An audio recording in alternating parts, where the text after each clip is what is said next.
Welcome back to another episode of Random Access. My name is Daddy Steve, and I'm here with my co-host, GreenBuffOP. We're here to bring you the latest in streamer news, gaming news, and League of Legends shenanigans. So we're gonna go ahead and jump right into the show today. We're gonna start off with a doozy. New streaming platforms, GreenBuff. Have you heard about these new streaming platforms out here? And if so, what are your thoughts on this?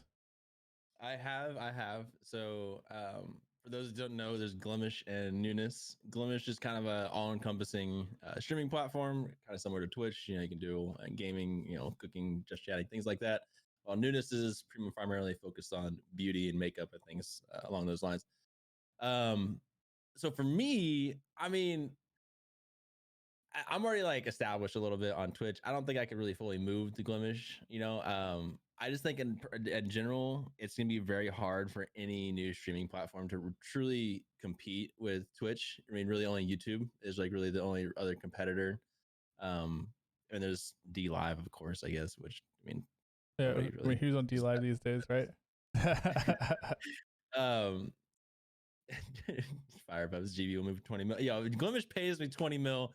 Move over, bro. If they paid me to move, I would probably move, bro. Like if they're like, yo, we'll give you $2,000 a month, I'd be like, all right, bet. Fuck it, So I mean, that would only be the only way for me to move personally. But if you're a new streamer, you could do one of those things. You could do the multi-stream while you get started, before you become an affiliate on Twitch. You could do the YouTube, Twitch, and Glimesh at the same time. If you have a router and internet that can handle it, that could benefit you. It's a newer thing. Some people like those new things. You could really pop off, and maybe that could transfer over to one of the other platforms as well.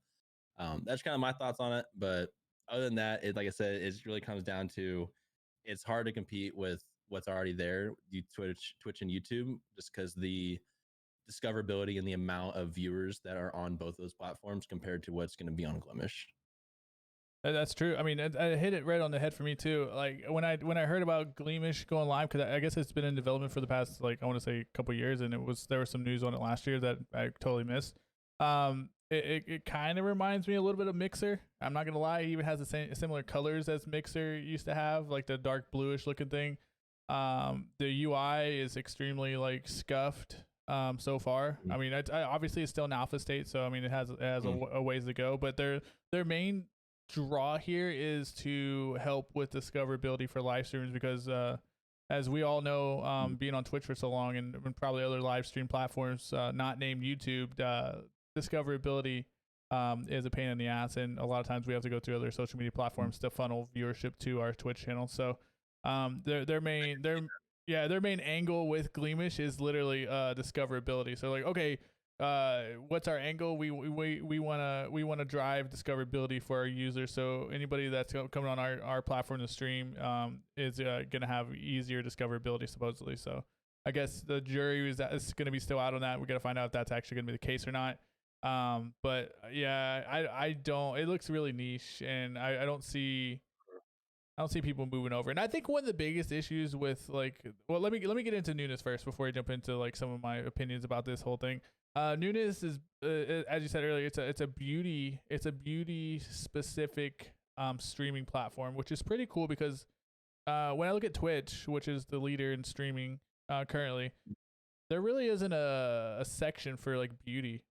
I don't think I've seen a section for beauty, a directory for beauty. And so I mean, I think it's something. Yeah, is there a makeup one? I'm not. Maybe there's makeup as in special effects stuff and body paint. That's the only thing I've thought of. But that's everybody goes under just chatting, and I think just chatting being the catch-all. I mean, we're using just chatting too, because it just has a bigger potential audience. Yeah. I mean, we should be under talk shows and podcasts, honestly. But everybody goes. I didn't even think about that. Everybody goes to just chatting because that's your bigger draw, and nobody moderates that directory, so it's still a catch-all for everything, just like the IRL directory was before it, and they broke it out. It's not very heavily monitored. And the same thing with makeup. Maybe makeup is just happening on just chatting, but it doesn't have a dedicated directory for it. And this Newness platform is supposed to be for folks that want to stream specific beauty product related stuff. So if you're a big makeup artist or someone who's big in the makeup scene, like on YouTube or Instagram or other platforms, this is supposed to be directly catered to those folks that are doing that and helping connect with their audience with the products that they use. With newness, I see potential Yeah, just because it's very niche. on one primary Yep, niche yep. thing, and that's where I think the other streaming platforms are really gonna have to come at, is they can't do an all-encompassing one because like YouTube and Twitch got it covered already, pretty Yep, much. yep. They gotta get those niches, but Yeah, yeah, I think I I agree. think I think that's a huge thing. I mean, if you can land some big beauty streamers or big beauty like YouTubers, like I think you can make your platform successful, and it's backed by old Twitch executives, and there's a lot of funding for it too. So Okay. yeah, I think that one definitely has more upside than Glimesh. Glimesh. Okay, so going back to Glimesh, hey, is Pokemon into beauty products? I didn't know that. Oh, she is, and yes, definitely. So, He's a Kappa though. I think he's memeing.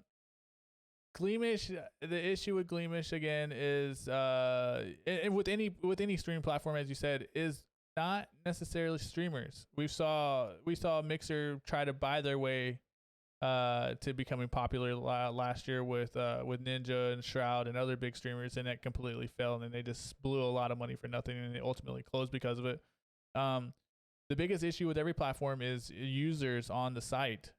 And viewers. If there's not enough viewers to go around, it doesn't matter how many great streamers you have on the platform, it's never going to be successful. So their main draw has to be the user at the end of the day. There has to be features and things that make things better for the user. And that goes back with the discoverability, because again, if you're trying to find content, you want to find content that's relevant to you, but there's also got to be additional like ease of use things within the platform as well. So like your functionality needs to be clean. Your chat like user interface needs to be clean. The way you engage with the streamer needs to be clean. All that stuff needs to be a very positive and fun experience for the chatter, for the viewer, for the user. Not necessarily the streamer. Yeah, obviously the streamer needs to have easy to use tools too, but you need to be thinking of the users on the platform first and foremost, because one, those are the people that are going to be spending the money on the platform, and two, those are going to be what you're used to draw in other streamers to come to the platform to begin with. Because if there are no viewers on the platform, there's no way for them to monetize, and then if there's no way for them to monetize, then how are you going to get your cut as a platform? So it doesn't make any sense. The other thing I heard, which I can't verify, I haven't verified yet, and I will double check on this, is that they're taking half of your sub revenue off top, which is kind of stupid because Twitch already does this. If they were to just like take like a quarter of your revenue, you're already going to beat Twitch because you're taking less revenue, and you can use it as an advertising scheme to get people on the platform. They're doing the same thing that they're doing. Then that's kind of. It's kind of dumb. Yeah, it's kind of dumb. I mean, like I said, they're only like 40% or something. Yeah, like something even like 40. Yeah, like seriously, like if you're not gonna undercut the 50%, then what are you really doing? Because that's a big yikes, man. And or maybe you still take 50, but the cost of the sub is lower. You know, maybe you take 50%, but it's 50% of like $2 or 50% of $3. You know what I mean? Maybe the subscription is cheaper, and so more people can afford it. So I mean, there's different ways to do it. If you're still gonna take a 50% cut, at least like make it competitive. You have to be competitive.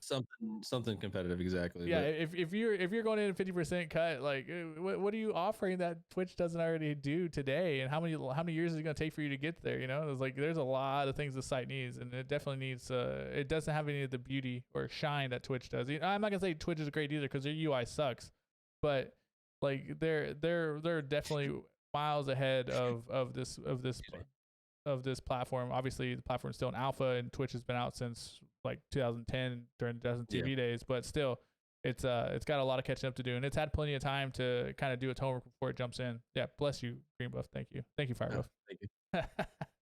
Yeah, so I don't know, man. I'm not too excited about Glimesh. I'm with you on newness though. I think newness, if it really leans into it leans into its niche, can definitely take off. Beauty is huge.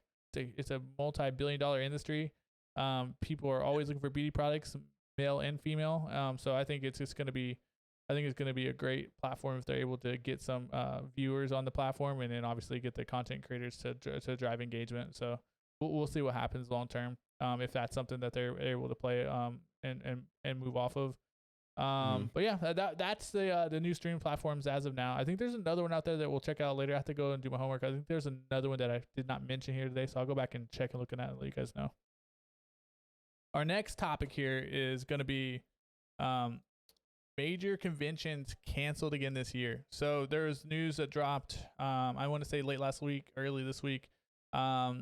Comic-Con in San Diego, the mecca of all Comic-Cons, has been canceled yet again, the second time within the past 50 years, last year being the first year that happened. And Anime Expo also following suit, doing a virtual event, Anime Expo in LA, which is a huge anime expo, probably one of the biggest in North America. I mean, probably in North America, they have like 100,000 people each year that go to Anime Expo. I've been to Anime Expo a couple times because I live close by here. But both of those have been canceled. TwitchCon and PAX have yet to make any announcements yet, but their events are a little bit later in the year. But you would assume those events are also going to be canceled, just because of the vaccine rollout being very slow, people being cautious on gathering that many people together in a small space like a convention setting. So I think general consensus is that you're not going to have a PAX, you're not going to have a TwitchCon either this year. So what are your thoughts on that, GreenBuff? I know you said you haven't been to conventions before, but were you looking forward to potentially going to one this year? I've been wanting to go to one for like 2 years now, bro. I had planned to go to the one in 2019, and I can't remember what happened but something with work happened, and I wasn't actually able to go. So oh my god, and I was like, oh yeah, 2020, baby, I'm going 2020. And then as we all know, 2020 did not happen. So I'm really bad luck. sad about it. Terrible luck. Major Sag in chat.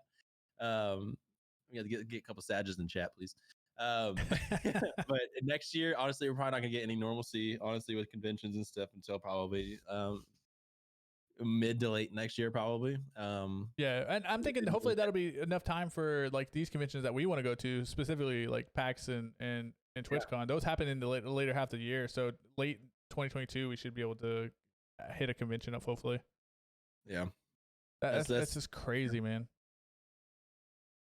It's effective. That's effectively 2.5 years of no conventions, man. For me, it sucks big time because like one of the biggest things for me was going to conventions for streaming, specifically like the gaming conventions, and two of the conventions that I was trying to TwitchCon was an annual event that I did. We made it a bro trip to TwitchCon each year. So I went to 2017, 2018, and 2019. And 17 was when I started streaming. So I went to all three of those. And then I went to PAX West 2019, and obviously was going to go to PAX West 2020. They got canceled. So if you've never been to a PAX, which I know you haven't, GreenBuff, I highly recommend going to a PAX, either West or East. I always wanted to. I just remember, hearing about like the OG League of Legends codes and stuff. So good, dude. Yeah, PAX the PAX events East and West are like the ultimate like gamers experience, because there's just so many games to try out, and as a streamer you're like, okay, what game can I potentially try out in the future? And you can talk to the developers too. A lot of indie devs there too, and indies are always just trying to get their product out there, so it's a good like symbiotic relationship if you can like talk up an indie dev in a product that you actually care about and say, hey, I know you're needing keep eyes on your game. You could work something out, and they could give you a code, or they could give you multiple codes to give out to the communities in exchange for like promoting their game and stuff like that too. So there's a lot of opportunities for that. I didn't actually do that the first year because I didn't know what to expect. But you know damn well next time PAX West comes up, I'm going in there with a game plan, a business plan, looking for the games that I like, and trying to see if I can work with the devs on getting those games in front of people's eyes. So I highly recommend PAX West, dude. Yeah, I would. And now that I'm central too, I can go to either one. That is true. You're like in the middle. It's perfect, actually. But you were in Oregon, dude. It was so close to Washington, dude. You were so close. You probably could have driven there. You probably could have driven there, dude. Like, is that close? Wait, you were in Portland, right? Yeah, I was. Oh hell yeah! That's like a 2-hour drive, dude. That's like I drove from Seattle to Portland before, dude. That is like a 2.5 hour drive. You could have easily driven that, dude. Easily. Yeah. Damn. Yeah. Dang. But, opportunity missed. Now you gotta fly there, but it's still worth. Super worth, dude. Absolutely. Yeah, I definitely want to go, and I'm definitely bringing some business cards if I go. Oh yeah, for sure. And just talk to as many people as you can. Yeah. Hey, what up, Aris? Oh yeah, that's right. You're in that area too, Aris. That's right. Yeah, that's a nice. It's a pretty ass drive, dude. It's on the 5. You just take the 5 from Portland to Seattle, and it goes right into Seattle. And it's right there in downtown Seattle at the convention center. It's super nice. The other thing was TwitchCon too. Obviously, we're both Twitch streamers. It's a huge opportunity to just meet your community. That's been like with your Twitch community over the years. Meet other streamers that you've gotten to talk with over the time. Because like again, you and I have never met. It'd be awesome to meet you at a TwitchCon and have a beer and shit, man. You know. So like that. Those are the opportunities and the things that I'm sad about not happening with these conventions being canceled yet again. And most likely we probably won't have a TwitchCon this year, and most likely no PAX West again this year. So here's the looking forward to next year. I think the earliest convention that is going to be popping is going to be DreamHack. They may have a DreamHack Anaheim next year for Lucky, and that'll be the closest one to me that I'll probably go to if it's open. Otherwise, I'll have to wait for PAX West in August, and then TwitchCon in September. So we'll see. Start saving now if you're trying to go to TwitchCon in 2022, because I'm pretty sure it should be good by the freaking into next year. That's over a year away. It's over a year away. They have that much time to get the vaccines out to everybody, dude.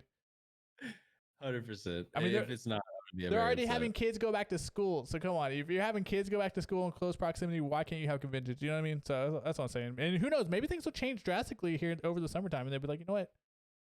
Game on. You know what I mean? Because if everybody's vaccinated, then what's con on. There you go. All right. Let's head to the next topic. The next one is Women's History Month. We're in March now, guys. It's Women's History Month, and with that, we want to celebrate the women that have made moves throughout history. Also celebrate women in gaming, because we know how stigmatized that has been. How they've been just abused being in the space here because of Pepega men like GreenBuff and ourselves. Now, not us personally, but you know, men not like us, but in our gender. So you know. It's been super Pepega and yeah, no. So like we want to celebrate Women's History Month. We want to celebrate women in gaming. And Twitch, of course, wanted to celebrate women in gaming, and of course, they went in F things up again, man. So do you want to talk a little bit about what that was about, Greenbow? So typical Twitch fashion, they just are completely out of touch with community and just what's going on in the world, apparently. So Women's History Month came out, and they made a tweet saying that we're celebrating Women's History Month, but instead of women, they did WOMXN. You know, they wanted to be inclusive of, you know, those that identify as women, you know, trans and community and LGBTQ in general. And they completely fucked up, because that in a way separates them from women, if you know, if that makes sense. So yeah, they were they were so out of touch when they came up with this. I don't think, do they have anyone that's like even like, I feel like if they do stuff with like that's regarding like those communities and things like that, they definitely need to have someone within those communities on the board and helping make decisions for them, because they are just, it just looks so bad. This is the first or second or third or fourth time they've made a blunder like this, and it's mind-numbing, dude. It's super mind-numbing, because as a corporation that is highly engaged with a community, you have many people that are willing to step up and give you feedback and consult you on, you know, your marketing that you're trying to do for a great cause. I mean, obviously we want to celebrate our women, and we love women, and like you want to celebrate that, you want to highlight that, you want to make sure that you're highlighting women creators, but you got to do it in an appropriate manner. When you're trying to get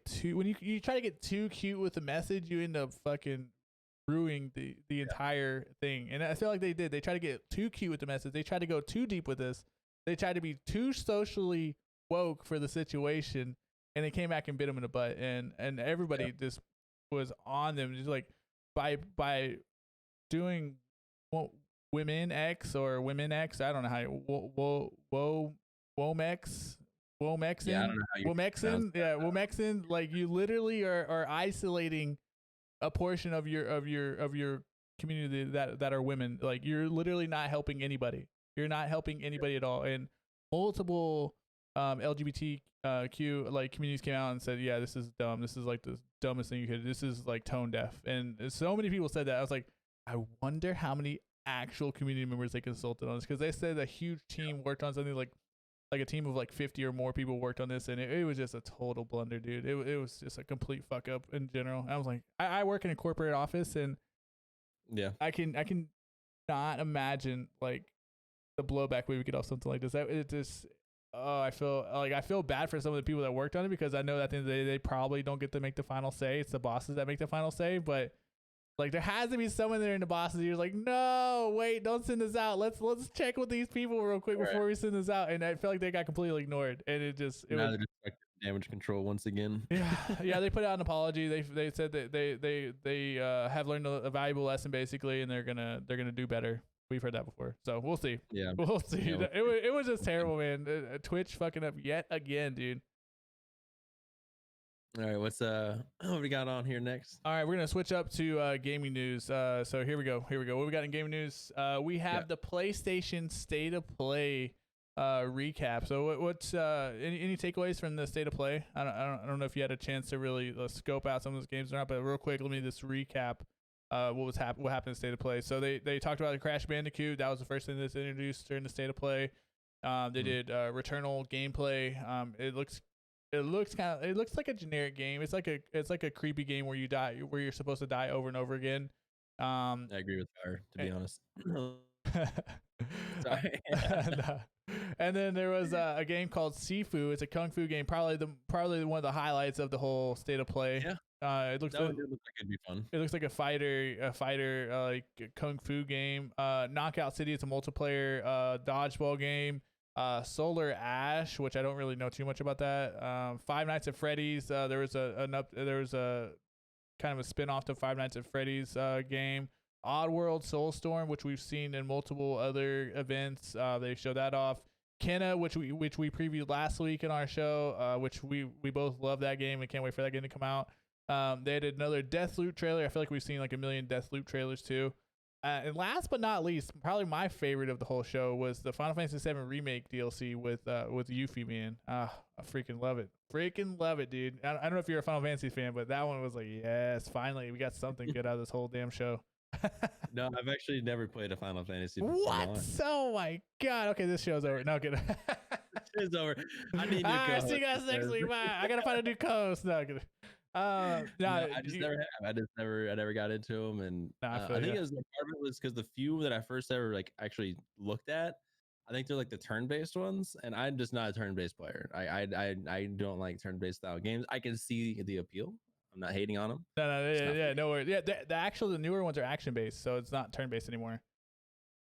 I have no idea what that even means. So it's kind of like action combat where you're just constantly fighting, like you have like cooldowns on abilities, but you're not sitting there waiting for your turn like in the old school ones. It's more action oriented.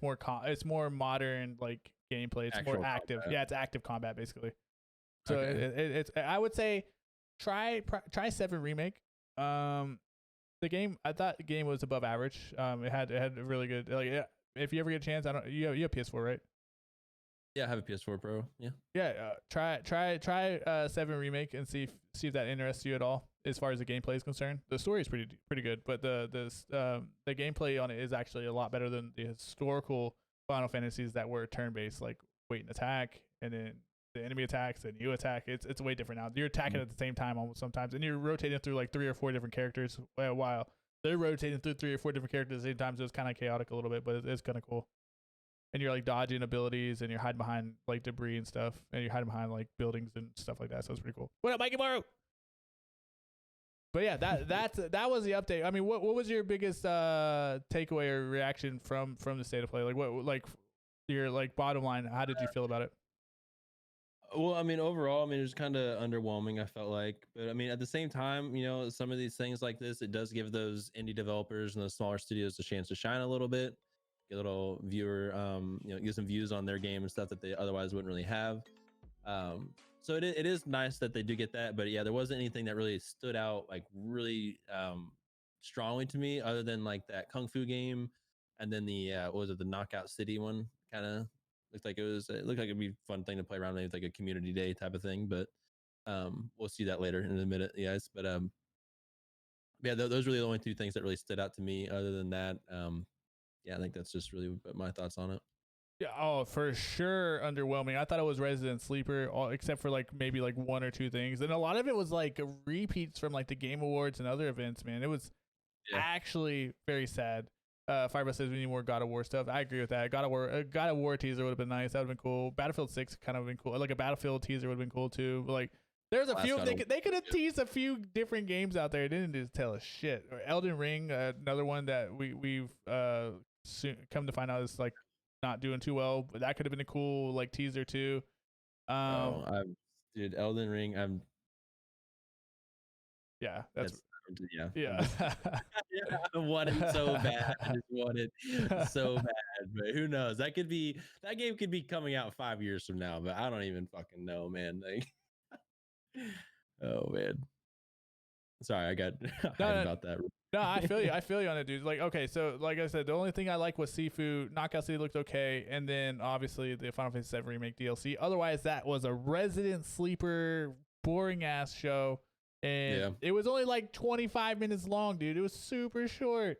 Like, I don't even think it hit like 25 minutes. It was like 22 minutes or something like that. It was super short.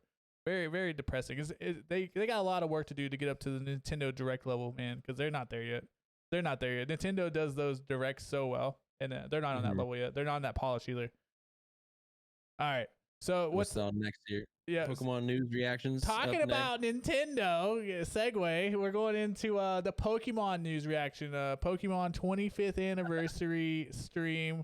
There was a bunch of Pokemon news announced, and you know what? I was kind of giving them the Nintendo Direct a lot of shit because they didn't say anything about Pokemon Snap. But here we go. We heard about Snap. We heard about the remakes for Diamond and Pearl, and the legendary reveal, which I don't think anybody saw coming, was Pokemon Legends Arceus. That's how I don't know if that's how you pronounce it. Arceus, Arceus or Arceus. I never pronounce anything right. So if you guys are out there want to correct me, please correct me in the comments. It's Arceus. It looks so good. Yeah, we're gonna check out the trailer for that later as well.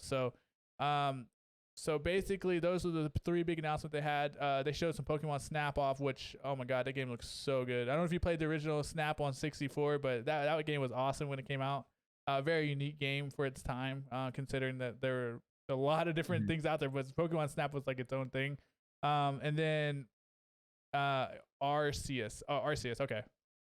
Wait, did I say it right the first time? Holy moly, Arceus! I actually did say it right. Yeah, the OG Pokemon Snap was so good. And then Pokemon Diamond and Pearl, I will completely admit, I never played Diamond and Pearl originally. I don't know. Did you ever play Pokemon Diamond and Pearl? Bro, as much as I love Pokemon, and I only played Blue, and then I played a little bit of like Silver. Yeah, I played Silver too. I played Silver as well. I played the first two. Gens.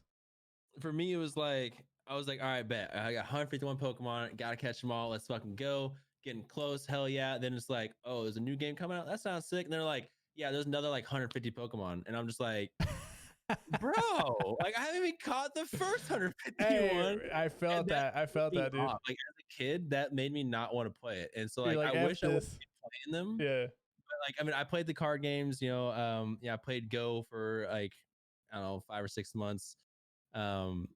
Yeah, that was really bad. I played Snap at friends' houses back in the day. So I mean, really. Oh, and then of course Pokemon Stadium. I love the fuck out of Pokemon Stadium was sick though. Need a remake Stadium of that. was popping, dude. Remake of that. Dude, I'm in the same boat with you though, man. Like Gen 1 and Gen 2, like Pokemon. I played all three of the Gen 1s, obviously the red, blue, and yellow, and then I played gold and silver. I did play yellow. I played gold and silver too. That was popping. Those are popping series.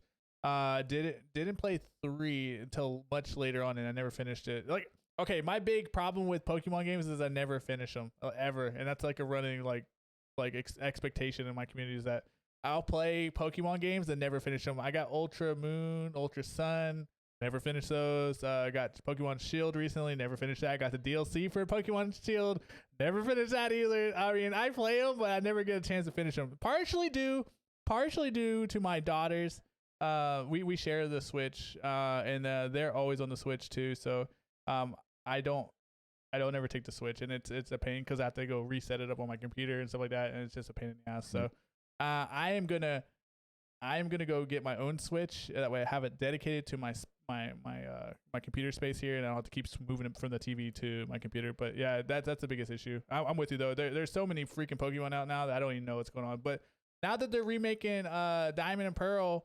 I'm actually interested because I don't remember that. I don't remember what the starter Pokemon were. I don't remember what anything was from those Pokemon. So I'm actually interested, excited to check the remakes out and see how they are. Because for me, it'll be like a brand new game, but it'll just be updated for like current gen. So I think it'll be good. Someone says Chimchar, Tutwig, Piplup. Oh wait, Chimchar. Okay, wait. Okay, maybe I did play that one. Okay, I played it. I never finished that one either though. I played Diamond. Okay, I did play that one. Okay, I remember Chimchar. Chimchar sucked. Chimchar was terrible. I ain't gonna finish.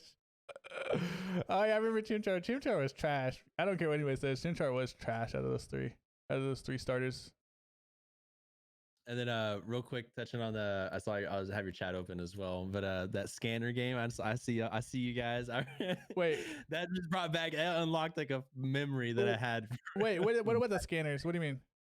We're like, you just scanned barcodes. You got like monsters to fight with. Oh yeah. Okay. I don't even know, but that's a throwback right there. That is scanners. Jesus Christ! I didn't even know I had. Oh my god, that's so old school, dude. What the frick? Oh my god. That's like the Tamagotchi stage, wasn't it? Like the Tamagotchi type shit. It was something around that stage. It's similar. Yeah. I never played it either, but I didn't talk about it though. That's kind of weird. Yeah. But, I want to get back on track a little bit with Arceus a little. Yeah. So Arceus, I saw the trailer a little bit for it. I didn't see the full trailer when I was looking at it, but it looks to me like an open world style kind of Pokemon game.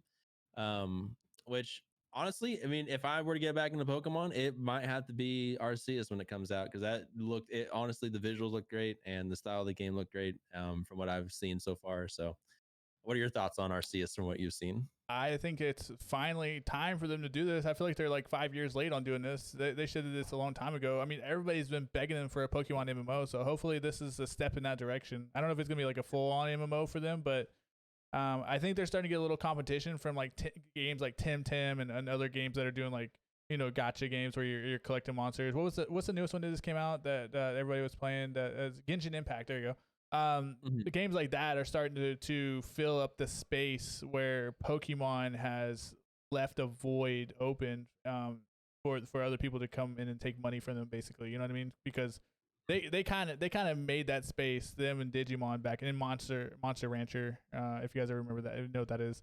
What about Yu-Gi-Oh? Yu-Gi-Oh too. Yu-Gi-Oh came after, yeah, but yeah, those four. I would say those four kind of drove that genre, and mostly nobody has touched the online space like significantly in an MMO style, where all these games lend themselves well to MMO style, but just nobody's willing to do it.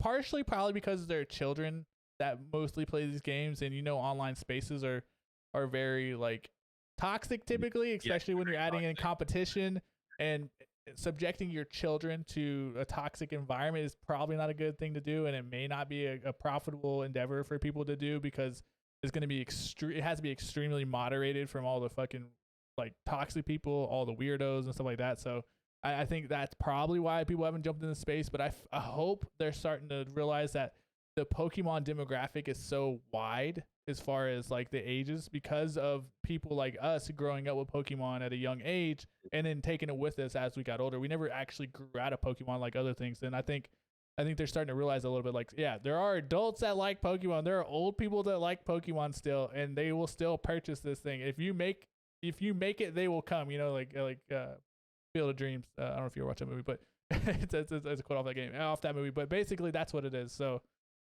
I think they're starting to head that direction. I think they're starting to realize like that's a money generator. That's a money printing machine for them. So definitely looking forward to that, and I hope they iterate on it and move forward. So yeah, it definitely is a big deal. No, I'm ready. Do we have an ETA on the release on that at all though?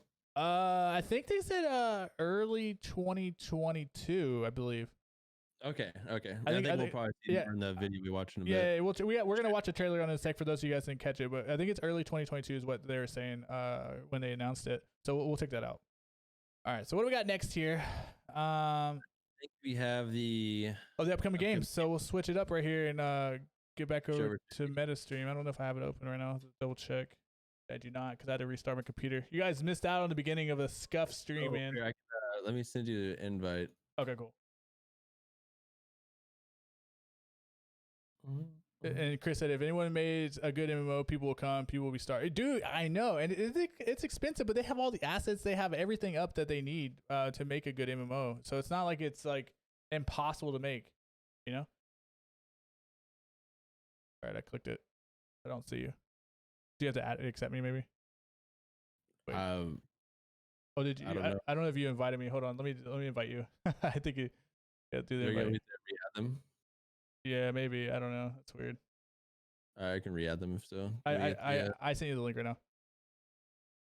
It's probably gonna wait for host to allow connection again. There we go. I don't know why I'm the host, but whatever, man. Oh yeah, we have to re-add them. Yeah, do you have them? Got you. I got Sifu right here. Oh wait. I pause it. I pause it. Good. And we have a bonus video for you guys as well. For those that don't know.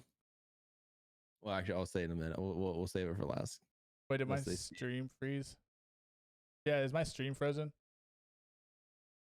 Oh, let me switch scenes here. Oh, what the heck? Why did the stream freeze? Hold on one second, guys. Hold on 1 second. My thing froze up.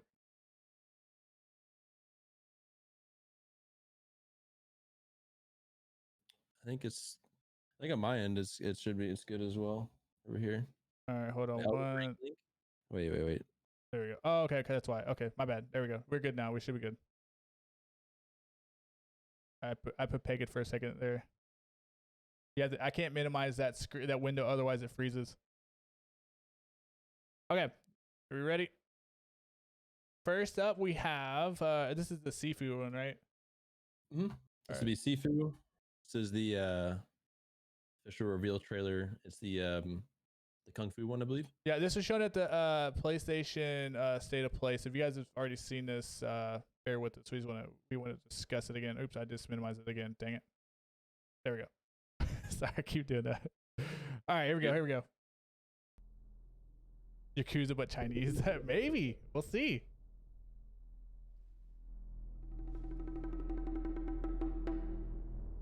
We shall see. Yeah, it's Epic. Yep.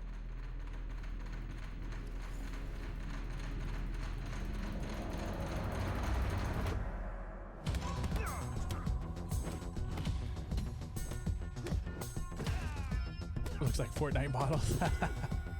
It kind of does a little bit. You're right. I didn't think about that before. Yeah, I didn't think about that either. But now that you mention it, it is by Epic. So I mean, yeah, it's Unreal Engine, right? It's gonna be on the Unreal Engine, so yeah, it makes sense. It could be it would be pretty easy to make assets. I like the fighting in this though. Yeah, it looks like it'd be I wonder how in depth it actually is. Like, why does it look like he's getting like a longer beard? Like over time, weird. Bro, and he got white hair. Did you see that? Yeah, he was getting older and whatnot. So that actually might be a fun little RPG game. Every time you die, you get older. PlayStation. All right, the next one up is Pokemon. All right, so wait, is this Pokemon or which one's this? No, this is Knockout City. Oh, it's Knockout City. Okay, that's loud as hell. Take one. All right, here we go. We all play for different reasons. Korgan love battle. Korgan use many weapons. Triple-bladed Knockout City, aka PvP dodgeball, basically. Crossbow. A princess is supposed to lead her people. These are all the reveal stuck up in trailers. some tower waiting for a hero. In my line of work, bullets are constantly whizzing past you. Flaming longsword, blade of doom. Just once. Just once. You like that you can make him a ball? How to be AARP real quick. With this crown, I'm gonna lead my team to victory and kick some serious ass. Look, it's simple. Korgan want new weapon. In Knockout City, I'm like a kung fu master. I can catch bullets. Woo! Come get some. Got you. I mean, it's visually pleasing, although very kid appropriate. Let's find out what sound your face They're makes. definitely keep this rated E for everyone. They're trying to. Curious as to what the what there's counterplay to like being the ball thrown at you. Yeah, true. That is very true. You can become the ball. Wait, what? Yeah, you can. You can roll up into a ball. Lost it! Can't believe we're losing to a bunch of dairy farmers. Okay, team. They may have won the battle, but not the war. Hey, can we redesign our characters? You're not a team if you're not wearing a uniform. I don't think it's a battle royale. Oh yeah, actually you're right. It is kind of like a battle royale because the field gets smaller over time. You're correct, actually. What? Interview's over. Oh, come People get the field shrinks at the end of the day. Yeah, so it is a BR. It's a dodgeball BR. That is correct. And it's coming out in May. It's coming out in May, so it's coming out really soon. And apparently closed beta is open right now too. So yeah, that is correct. It is literally a dodge. It is a dodgeball BR where your only way to like eliminate people is actually throwing a ball at them. Basically, I'm assuming that each character has their own abilities and stuff in addition to being able to throw their friends. So it's gonna be like hero based like gameplay probably. Are these exclusive to just the PlayStation, or are they open to PC as well? That's a good question. Let's see real quick. Let's see if we can look that up real fast.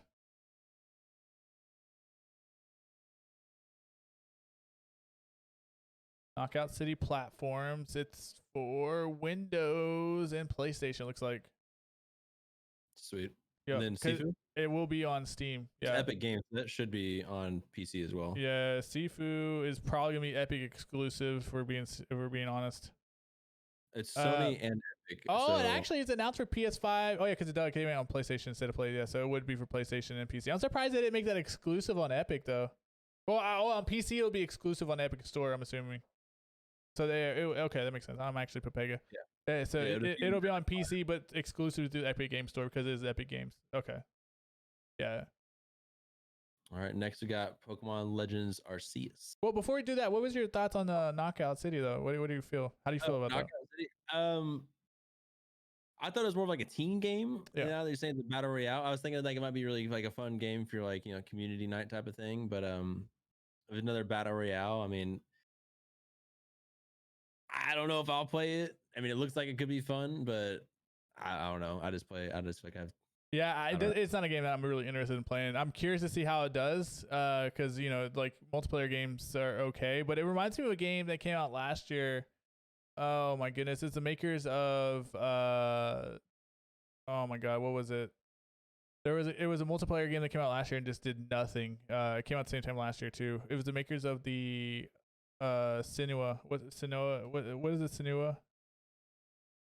Oh gosh. Hell something. What was it called? Hellblade? No, was it Hellblade? Hellblade was an RPG that I thought that actually turned out pretty good. Hellblade. Yeah, Senua's Sacrifice. Okay, but who are the makers of Hellblade? That's all I know. I can't think of it because I know they're making another Hellblade. Yeah, they're making another Hellblade. Oh, Ninja Theory. Okay, Ninja Theory multiplayer game. Okay, so I'm trying to find the game. So Ninja Theory is the multiplayer game that they came out with a multiplayer game last year, and this is a long-winded way of kind of explaining why I'm even bringing this up right now. They came out with Bleeding Edge last year. That's what it was. Okay, so Bleeding Edge came out last year. It was a multiplayer game, super hyped up by Ninja Theory because obviously they did Hellblade and everybody loved Hellblade. Ninja Theory came out with Bleeding Edge. It was a multiplayer game. It's supposed to be unique. It had really unique characters. The character models look really cool. The game came out to very limited success. It came out flat. It wasn't very popular on any of the streaming services, and it doesn't look like really anybody was really interested in the game. And a live service game like that without players dies very quickly, and that's literally what happened. And I feel like this is gonna be the same thing with Knockout City. And if they don't get a good uptick in player base immediately, and the gameplay obviously isn't fun, then it'll die. I mean, obviously, I don't know if the gameplay is fun or not, but I'm saying if the gameplay is not fun, it will die immediately on arrival. It will be DOA. And the gameplay so far, what we've seen, looks okay. It doesn't look anything amazing, but it looks okay. It reminds me of this game called Hide or Die that I played. Hide or Die? What is that? Hide or Die. It was a game that was kind of like a survivors versus killer type of thing, but it was Yeah. like anyone could have been anyone could be a killer at the same time. It was a really good game actually. I really enjoyed it, but it just didn't have the player base and it died very quickly. It was a GoFundMe or Kickstarter game that came out. Okay.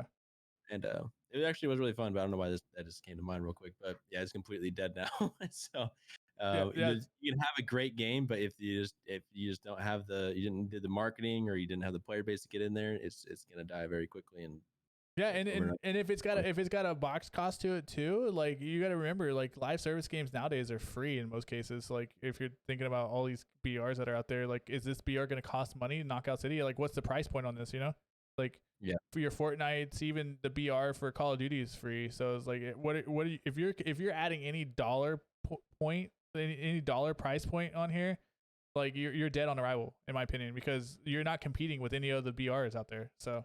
Yeah, Wheezy, you have a good point. He said free on PlayStation Plus to keep it alive. Honestly, yeah. Or free on Epic Game Store, you know? Like, make it free on Epic Game Store on release. Like, do like a 24-hour window where it's free, or do like a week-long window where it's free so it can push people to actually play the game. And then if you get a player base going and people actually like it, then bam. Yeah, if it is free. It has to be free. If it's not free, this game is DOA, in my opinion. It'll be like Bleeding Edge, because Bleeding Edge wasn't free.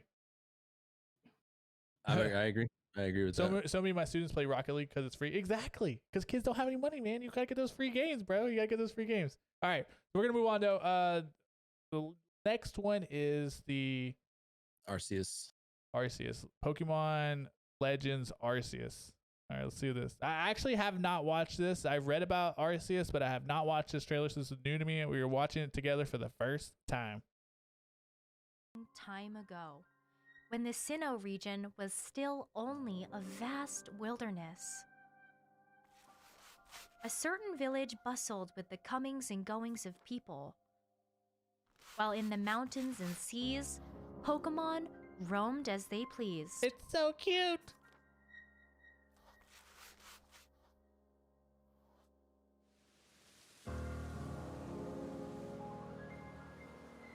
Uh-oh. Uh-oh.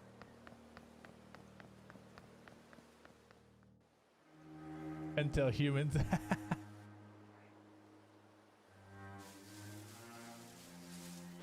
The grass ruffling.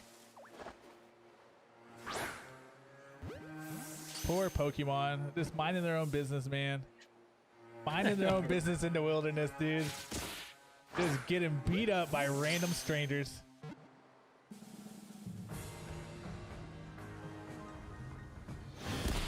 Why did it look so framey? Did you notice that? Yeah, it looks like it's probably just really early in development still.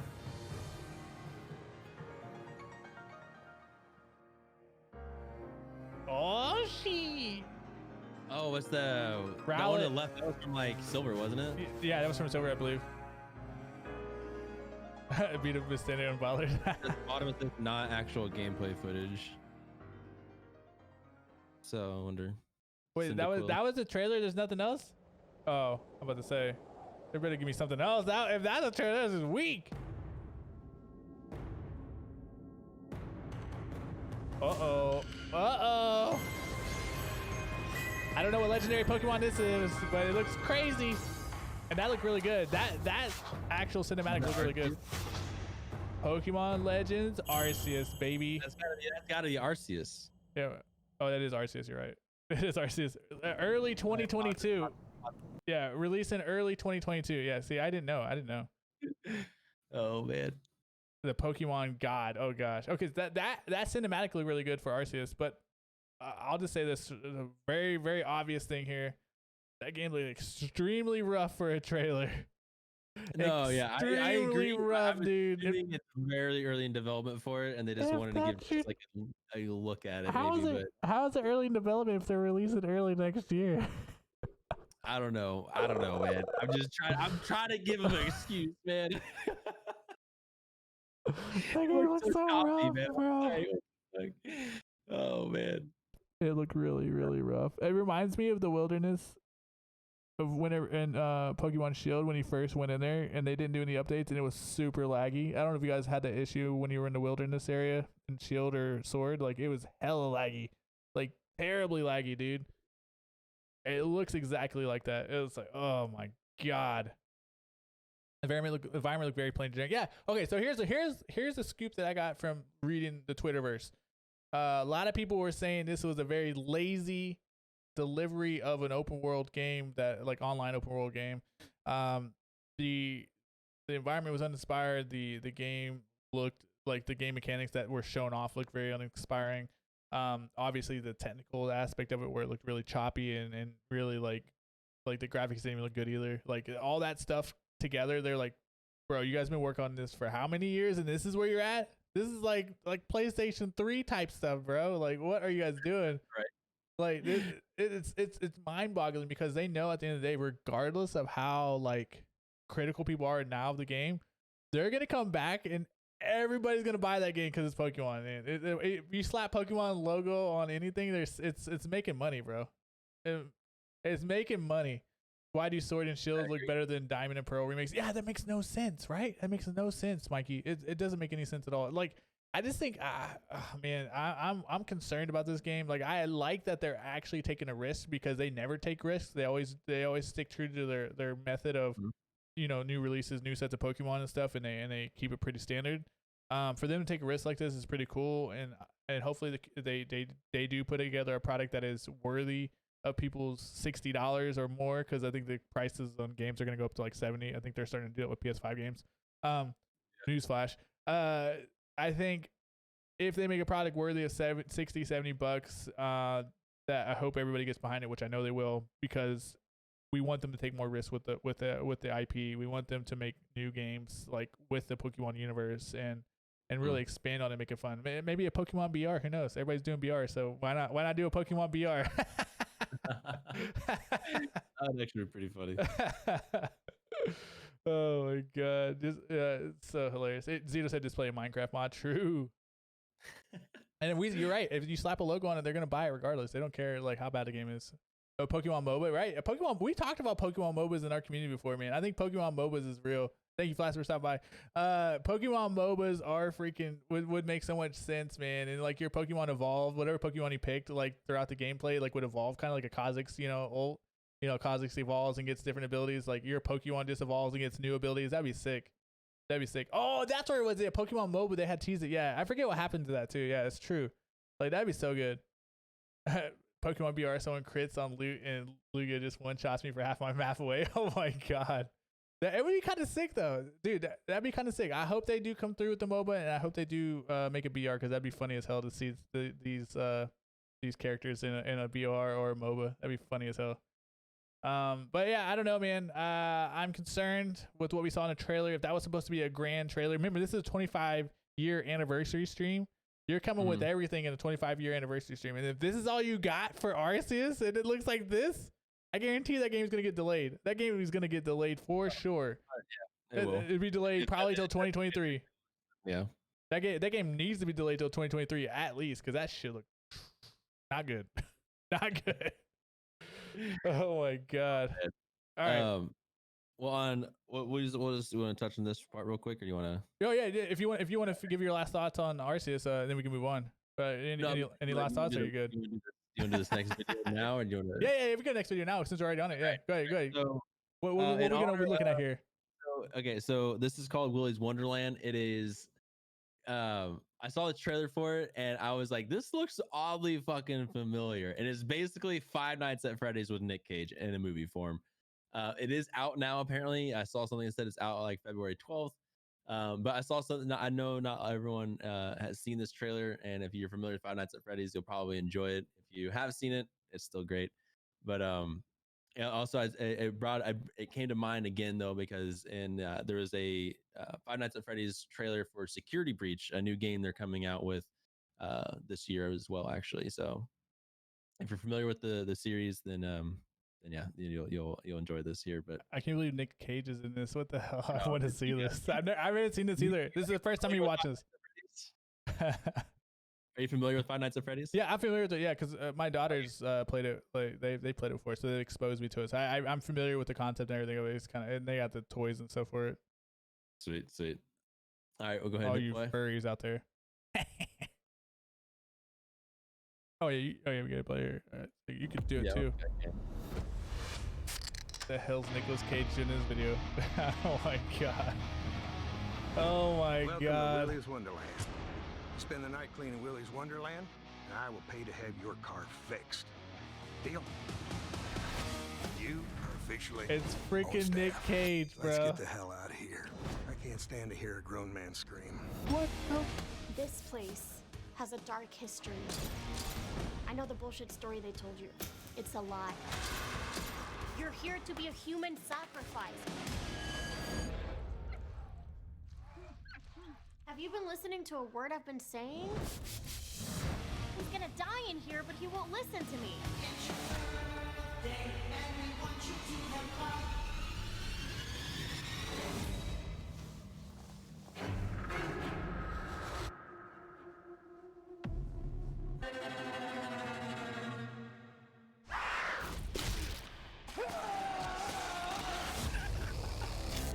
The machines got out.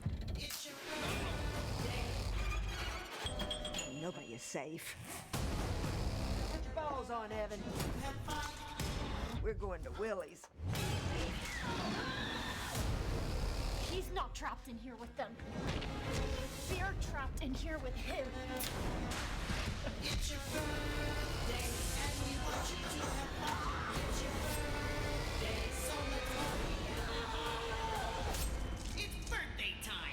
I enjoy a man of few words.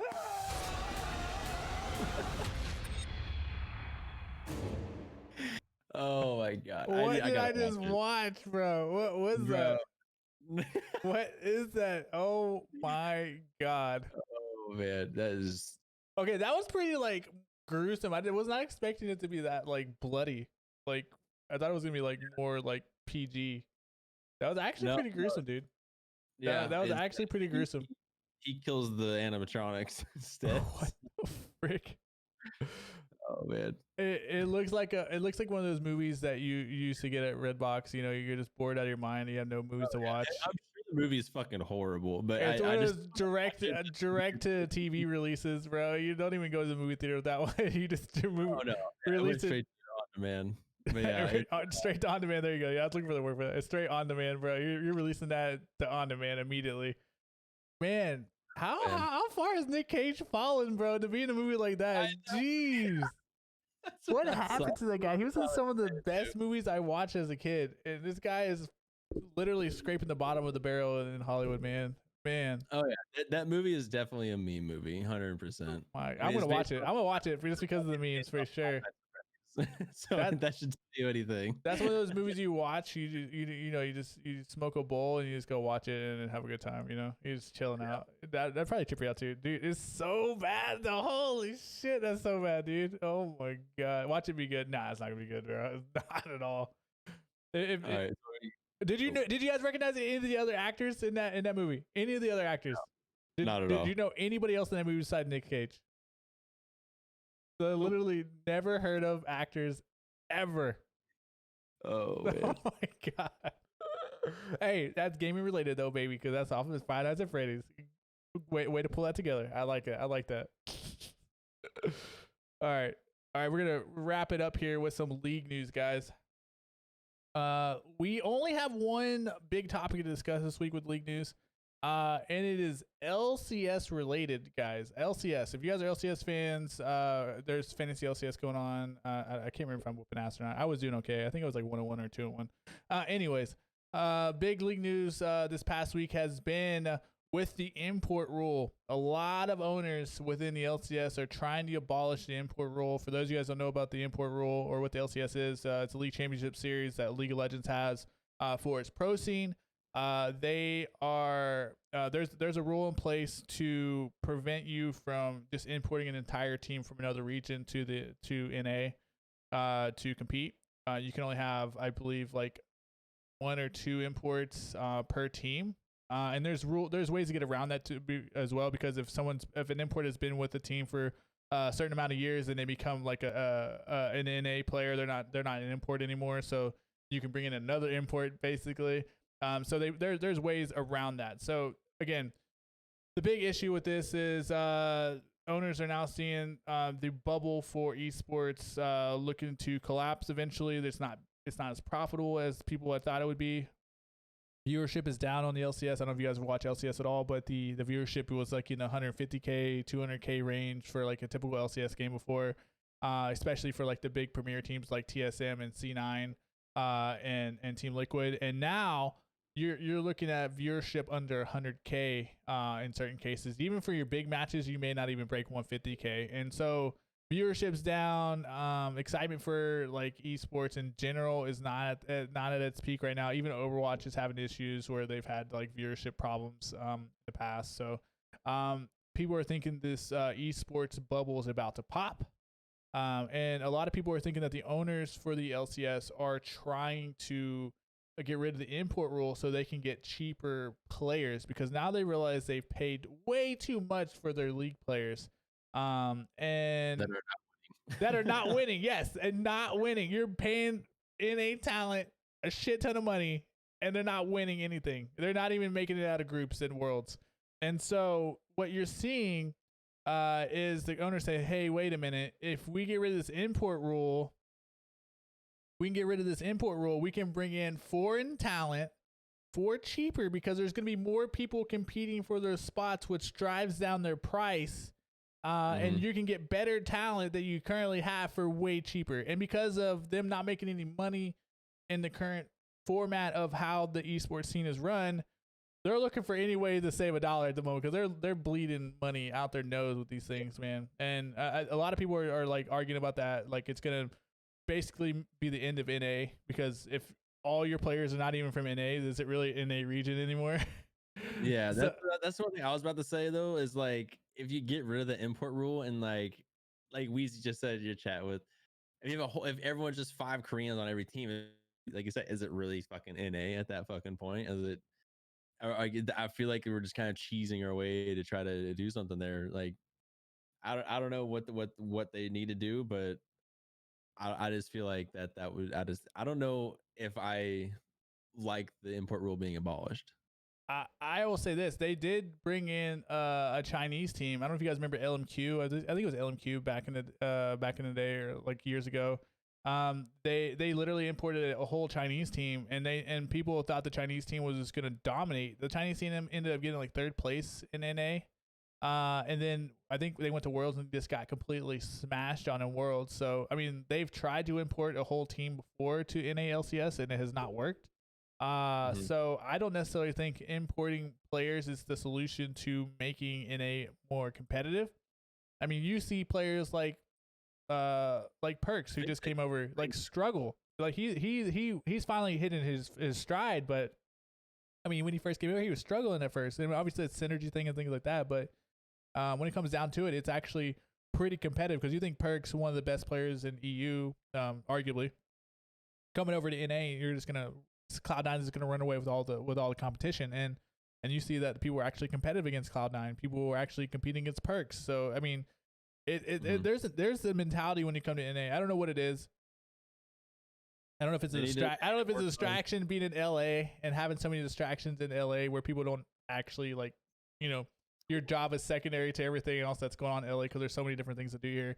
But I mean, there's something in the water, and maybe they need to move to Kansas where there's less distractions so that people can actually focus on getting better at the game, because I feel like they do everything but practice and play the game. Not a lot of people do solo queue. Not a lot of people climbing the ladders and solo queue, stuff like that. You know, like the basic stuff that you would expect your pros to do.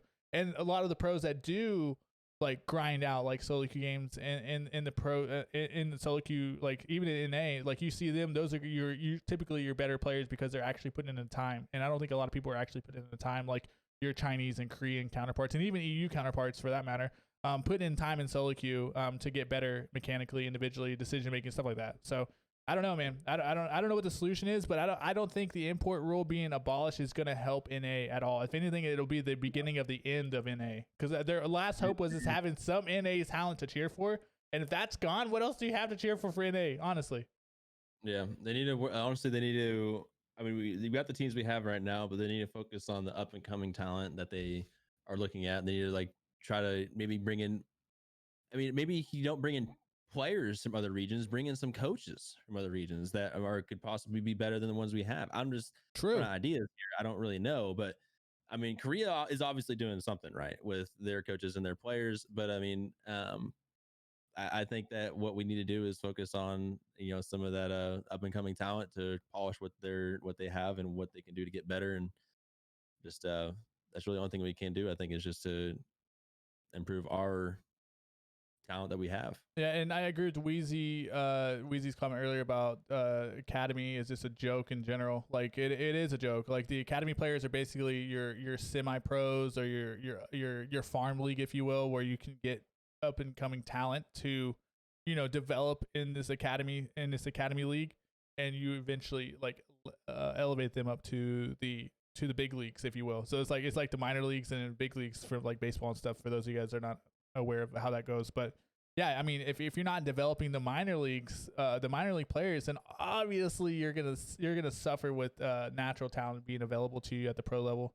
The same thing it can be said about coaching. The same thing can be said about bringing in imports as well. Like if you're not doing your due diligence, or if people like I think Chronic said earlier, like if you're bringing in like mid tier or bottom tier like pros from other regions, and they're still better than us, and it's not going to help you get there. You're just going to be at the level, and you're never going to get to the point where you can actually compete competitively like long term. You're just going to be barely getting by, if you will. So I don't know, man. I think the coaching thing is a good idea though. I think coaches would be good. On the washed up players, I'm not saying I don't want to throw a shade on anyone, but I'm just saying yeah. People that have been in NA LCS for 10 years that, or not 10 years, but you know, like 7 years that haven't really done anything. I mean, yeah, they're winning NA. Maybe they win an NA title here and there with their team and stuff. I mean, we need to focus. Like, we want NA to shine on the world stage, right? So, yep. I mean, go ahead, finish your thought. So yeah, just I want to be like that. I hate saying washed up, but I mean, yeah, it's just we got some older talent in there that's been around. That yeah, they have their name and like they carry a lot of weight with their name and stuff, and they're good. But it's like there's got to be some new players coming up that let some new guys shine, man. Let some new guys shine. I feel you. Yeah, Mike. I didn't want see Wild Turtle came to mind, but I didn't want to say. Oh my god, they calling out names now. Shots fired.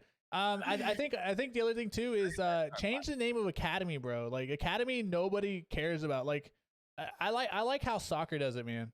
I like how soccer does their leagues. Like they do like Premier League, but then they have another league that sounds cool, but it's not Premier. I forget what the other league is below. What's the league below Premier League in like Europe?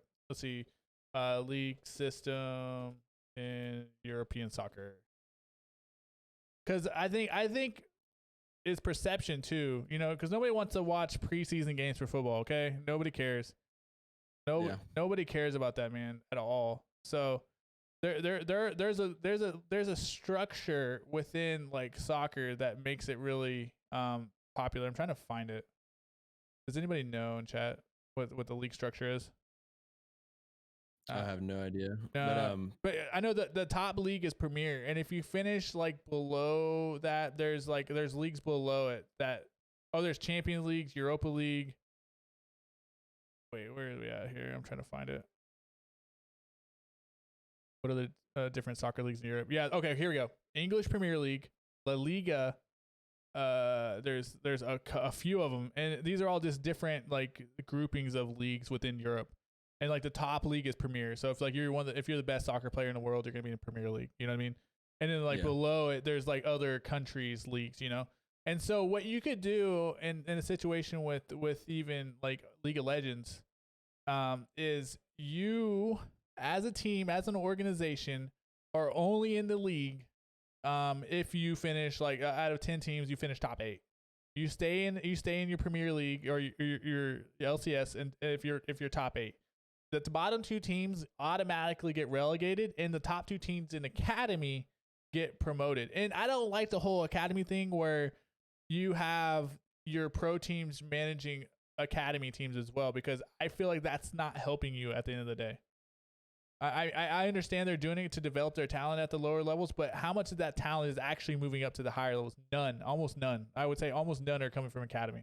Like, so that system is not working, obviously. So I think if you're already an LCS team, you have one team.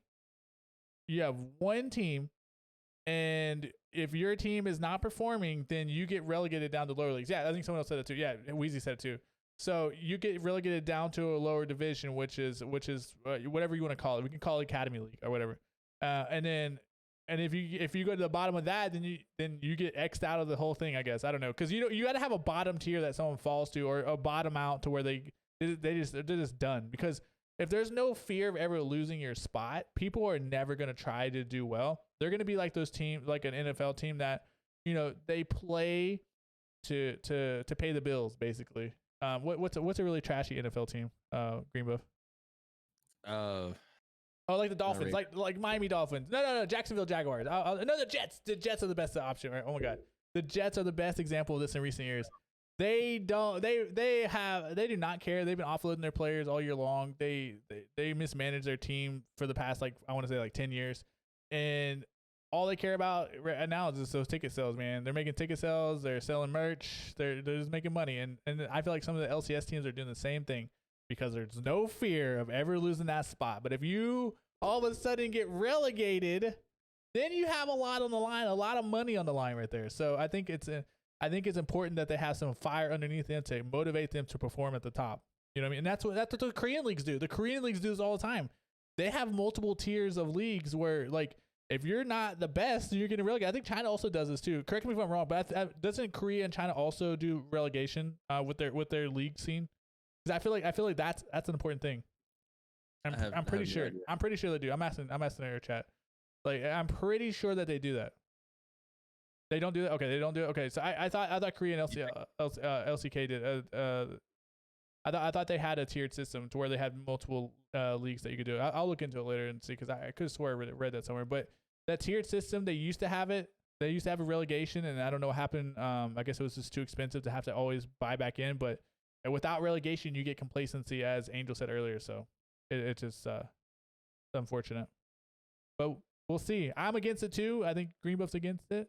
Any final words on that topic before we wrap things up? No, I think you covered it all. All right, man. Any other news out there in the world? Any other non-gaming, non-streaming news that you want to talk about before we wrap it up?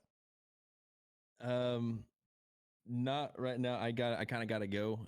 I got some things to get. I got a hard stop, boys. I got to go. Hey, no worries, dude. Hey, thanks so much for tonight. We will start on time eventually. This is our third attempt. We still haven't started on time after 3 attempts. That was my bad again tonight. Keep it under an hour as well. Next, you want to shout out where people can find you at, GreenBuff? GreenBuffOP on Twitch, Twitter, Insta, and pretty much anything. That's pretty much about it, actually. So Twitch, Twitter, and Insta, GreenBuffOP. Oh, and TikTok now these days. So thank you much, everyone, for watching and hanging out. And until next time. All right, thanks, GreenBuff. Appreciate it, man. We'll be back next week for another episode of Random Access. So be sure to tune in and check it out. And if you're watching this on YouTube, give us a like and drop us a comment. Viewers, Steve, you want to give everyone your name and stuff? Oh, yeah, for sure. My name's Daddy Steve. You can catch me on Twitch at twitch.tv/DaddySteve. I stream Wednesday through Sunday, 9:30 p.m. Pacific time. We play a variety of different things, variety games, mostly League of Legends on the weekend. So catch me Wednesday through Sunday, and we'll figure out what we're playing. But yeah, thank you guys for being here today. Appreciate it, and we'll talk to you guys next week. Have a good one. All right. Thank you so much. Peace.